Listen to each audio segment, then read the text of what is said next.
Disclaimer: I am just a humble Genshin Impact fan. I do not own any of the rights to Genshin Impact, or any of the content within it, such as the lore books. Those specifically belong to Hoyoverse.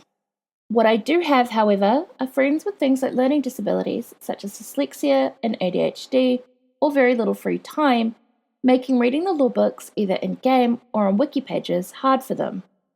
Our solution to these problems has been for me to make these recordings so that they can listen to them and still get to enjoy Genshin lore like the rest of us. I have chosen to upload these recordings to YouTube as a way of sharing them with other fans within the community who might be in similar situations. I am admittedly no voice actress, trained narrator, or video editor, but I have tried my best, so please be gentle with me. Therefore, without further ado, let's get into today's story. Sundjatta's first foray. A woven scroll passed down for generations in the Children of Echoes. It tells the legend of a young Sundjatta from 500 years ago. Volume 1. Sold by Amazoli at Itacan's Trove.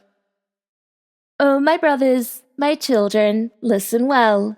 Listen well to my name, Jili Mamudu of the Children of Echoes. A singer am I of our tribe, a herald of epic tales. From Bilali, that first singer of sagas, does my line begin, and Ketan Kuyate and Bintu Kuyate are my forebears. Bilali it was who once followed a wandering sage to learn ancient verse, and the Kuyates wove the ancient texts into carpets and felt tents. My mind comprehends the dragon lords and barbarian kings of benighted ages. My tongue can engage the most verbose Monitu in verse. My stories illuminate many truths. My words purify more falsehoods. For stories cleanse untruths and become history, clear as a crystal mirror.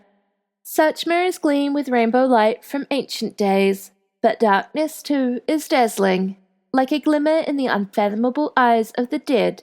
History teaches the survivors, but stories are rooted in those who have passed, as surely as gems of the future must spring from the veins of the past. So come, hear me sing, hear me tell of this hero.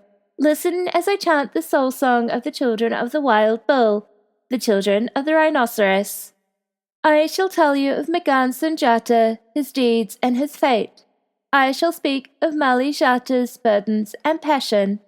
I shall sing praise of Sogalon Jatta's illustrious reputation, and of Nari Magan Jatta's final battle against the great enemy. Oh, which hero has ever possessed so many titles?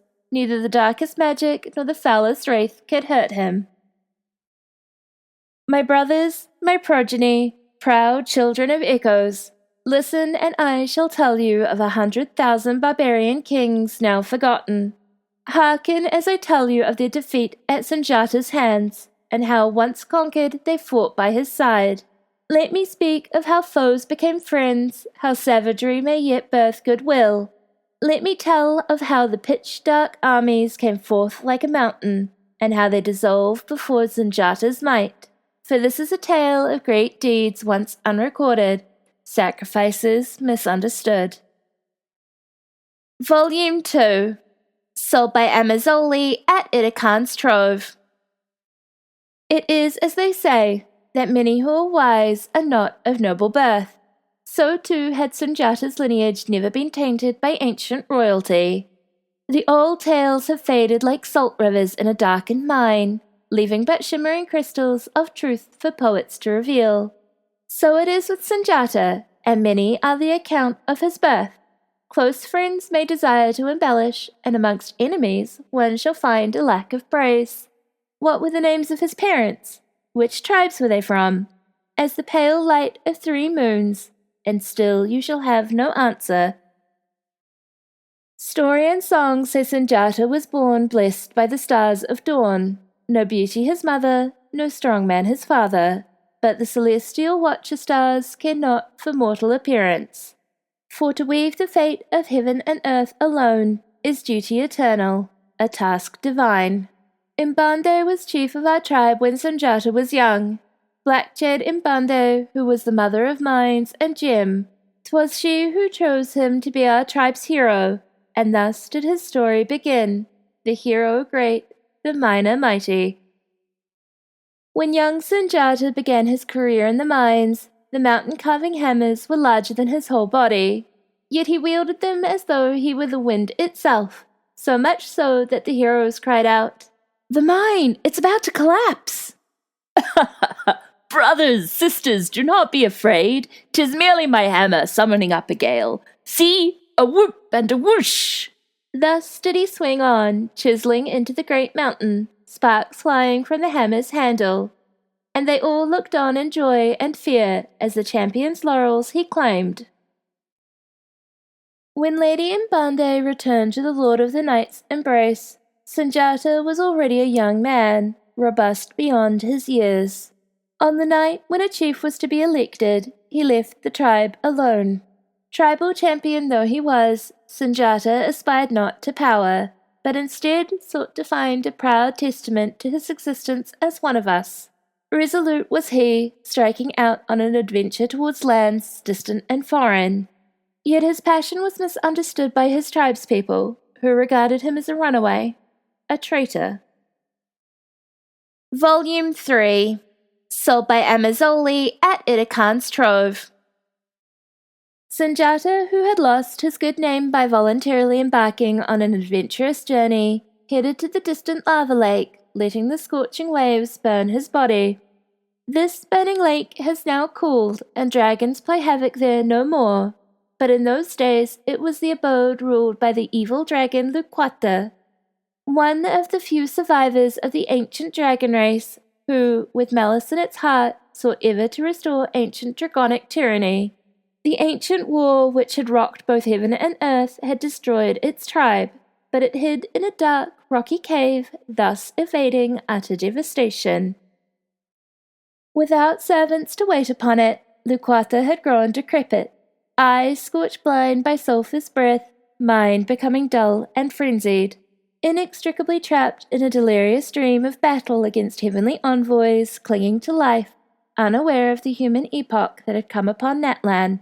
So when a tiny slave came to its hideout and issued a challenge, the ancient dragon arose in fury, coughing and retching, hurtling curses unceasingly, along with which spewed flames and sulphur from its maw.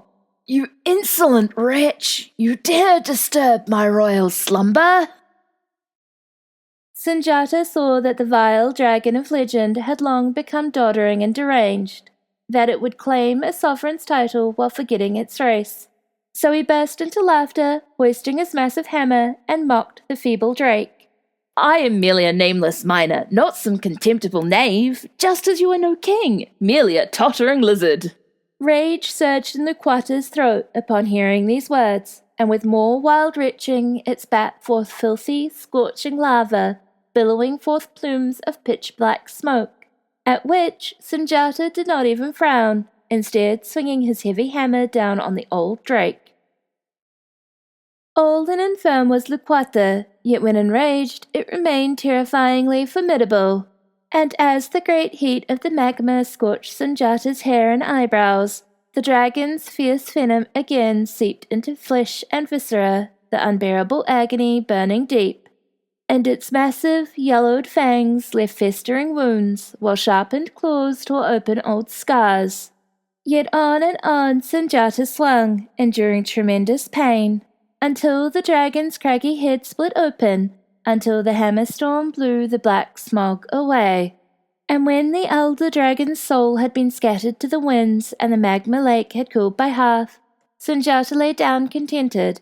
Truly now did he deserve a hero's name. Other information. Before I jump into this section, a huge shout out has to go to my friend Elias, who tried to help me with my Arabic pronunciation. He will roast me later over how bad it was, so don't worry. Anyway, several of the names mentioned in the story are references to names and concepts related to the Mali Empire of West Africa from 1226 to 1610. Sundjatta is another spelling of the name Sundjatta, with Sundjatta Keita being the prince and founder of the Mali Empire. The titles Megan Sundjatta and Nare Megan Jatta are references to Nare Megan Konate, Sundjatta Keita's father and a farmer, king of the Mandinka people. The title Mali Jatta references the name of Sundjatta Keita's empire, the Mali Empire. The title Sogolon Jatta references Sogolon Konde, Sundjatta Keita's mother and a princess of the Mali Empire. Jali, Gili or Gili is the Mandan name for a Girot, a West African historian, storyteller, praise singer, poet and or musician. Meanwhile, Mahmudu is a West African variant of the Arabic name Mahmud. Bilali is a name derived from the Arabic name Bilal. Notably, Bilal ibn Rabah was a close companion of the Islamic prophet Muhammad, who was of Abyssinian descent and was considered the first mu'azzin, caller to prayer, in Islam. The rulers of the Keita dynasty, which included Sundjatta Keita, claimed descent from Bilal ibn Rabah. The Kuyate family is the dynasty of Gilis, griots native to West Africa. Keitan might be a reference to the Keita dynasty, for which this family served as Gilis since the 13th century. Meanwhile, Bintu may come from the Arabic word bint, which means daughter. Mbande is likely a reference to Nzinga Anna de Susa Mbande, a southwest African paramount ruler who ruled as queen of the Mbandu kingdoms of Ndongo and Matamba, located in present-day northern Angola, from 1624 to 1663. Lukwata is a legendary water-dwelling creature in Baganda folklore, said to be found in the Ugandan waters of Lake Victoria, Africa. Other names.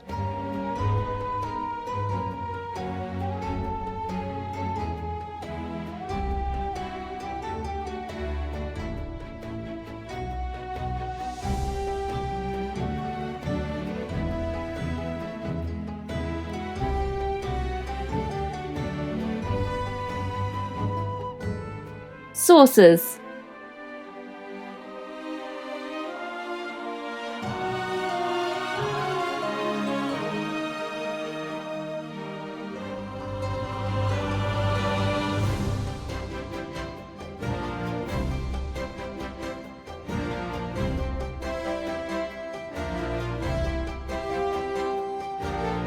If you made it this far, thank you so much for watching.